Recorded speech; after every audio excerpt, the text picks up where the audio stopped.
गौतम बुद्ध ने एक बार कहा था, तीन चीजें ज्यादा देर तक छिप नहीं सकती, चांद, सूरज और सच। पूरे इतिहास में लोगों ने सच को छिपाने की कोशिश की है, कभी डर से, कभी ताकत से और कभी अंधविश्वास से।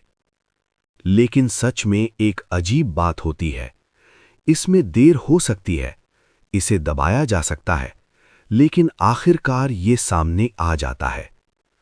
इतिहास में कई ऐसे विचारक याद हैं जिन्होंने मानी हुई मान्यताओं को चुनौती दी, इसलिए नहीं कि वे झगड़ा चाहते थे, बल्कि इसलिए क्योंकि उन्होंने सबूत और तर्क का पालन किया। उनमें से एक अलेक्जेंड्रिया की हाइपेटिया थीं। वे 4वीं सदी के आसपास रहती थीं। हाइपेटिया एक मैथमेटिशियन, फिलोसोफर और एस्ट्रोनॉमर थीं। उन्होंने साइंस पढ़ाया और लोगों को क्रिटिकली सोचने के लिए बढ़ावा दिया। लेकिन जब बहुत ज्यादा पॉलिटिकल और धार्मिक झगड़ा चल रहा था, तो उनके असर ने उन्हें निशाना बना दिया। एक हिंसक भीड़ ने उन पर हमला करके उन्हें मार डाला। उनकी मौत सिर्फ एक पर्सनल ट्रेजेडी नहीं थी, ये इस बात की निशानी थी कि जब लोग सवाल करने से डरते हैं, तो ज्ञान खुद कैसे खतरनाक बन सकता है। सदियों बाद एक और विचारक ने माने हुए विचारों की सीमाओं को चुनौती दी। उनका नाम गियोर्दानो ब्रूनो था। ब्रूनो ने एक अनंत यूनिवर्स के बारे में बात की और इस संभावना के बारे में कि तारे अपनी दुनिया वाले सूरज हो सकते हैं। ये विचार उनके समय से बहुत आगे थे। अपने विचारों के कारण उन्हें सालों तक जेल में रखा गया। आखिरकार उन्हें 1600 में फांसी दे दी गई। आज भी एस्ट्रोनॉमी उन्हीं विचारों की खोज कर रही है जो कभी उन्हें खतरनाक बनाते थे। फिर गैलीलियो गैलीली आए।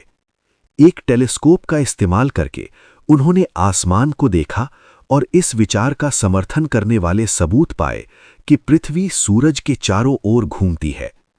इसने इस पारंपरिक विश्वास को चुनौती दी कि पृथ्वी यूनिवर्स के सेंटर में है।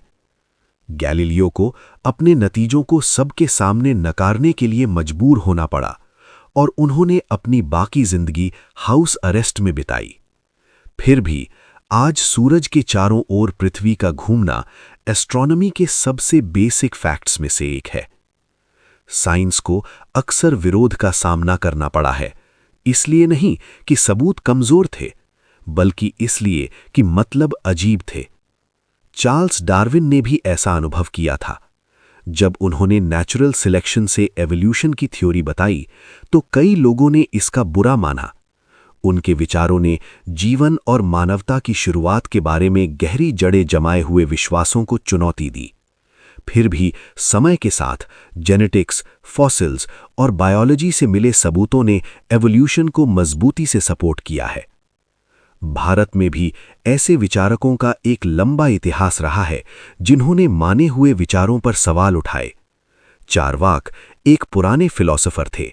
उन्होंने लोगों को रीति रिवाजों या अथॉरिटी के बजाय ऑब्जर्वेशन और लॉजिक पर भरोसा करने के लिए बढ़ावा दिया। उनकी लिखी बातें पूरी तरह से नहीं बचीं, लेकिन उनकी फिलॉसफी के रेफरेंस अभी भी मौजूद हैं। बाद के रिफॉर्मर्स ने भी सोशल ट्रेडिशन को चैलेंज किया। बसव ने सख्त जाति हायरार्की पर सवाल उठाया। राजा राम मोहन रॉय ने सती प्रथा के खिलाफ कैंपेन चलाया और महिलाओं के अधिकारों के लिए तर्क दिया। ईश्वर चंद्र विद्यासागर ने विधवाओं की दोबारा शादी का सपोर्ट किया और एजुकेशन को बेहतर बनाने के लिए काम किया। उनके आइडियाज अपने समय में कंट्रोवर्शियल थे, लेकिन आज उनके कई रिफॉर्म्स को एक ज्यादा ह्यूमेन समाज की ओर जरूरी कदम के तौर पर पहचाना जाता है। ये कहानियां कुछ जरूरी बातें बताती हैं। प्रोग्रेस शायद ही कभी बिना रुकावट के होती है। नए आइडियाज अक्सर अथॉरिटी और विश्वास के पुराने सिस्टम को चैलेंज करते हैं, लेकिन साइंस और रीजन की ताकत यह है कि वे अथॉरिटी पर डिपेंड नहीं करते, वे एविडेंस पर डिपेंड करते हैं।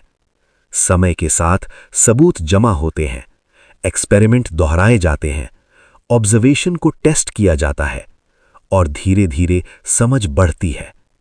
सच इसलिए नहीं जीतता कि कोई उसे बताता है, सच इसलिए जीतता है क्योंकि असलियत आखिरकार उसे कंफर्म करती है।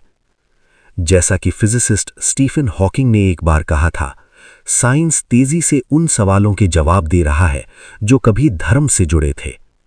कई लोगों के लिए साइंस असहज महसूस कर सकता है क्योंकि ये पक्का होने की जगह जांच और विश्वास की जगह एविडेंस लेता है। लेकिन यही असहजता खोज को भी आगे बढ़ाती है। हर जनरेशन के सामने एक ही सवाल होता है, क्या हम सिर्फ इसलिए आइडिया मान लेंगे क्योंकि वे जाने पहचाने हैं, या हम उन्हें जिज्ञासा और एविडेंस के साथ जांचेंगे? सच में देर हो सकती है, इसका विरोध हो सकता है, लेकिन सूरज और चांद की तरह यह हमेशा छिपा नहीं रह सकता। असली चुनौती ये नहीं है कि सच सामने आएगा या नहीं। असली सवाल यह है कि क्या हम उसे देखने को तैयार हैं। सच को जिंदा रहने के लिए विश्वास की जरूरत नहीं होती, उसे बस समय चाहिए।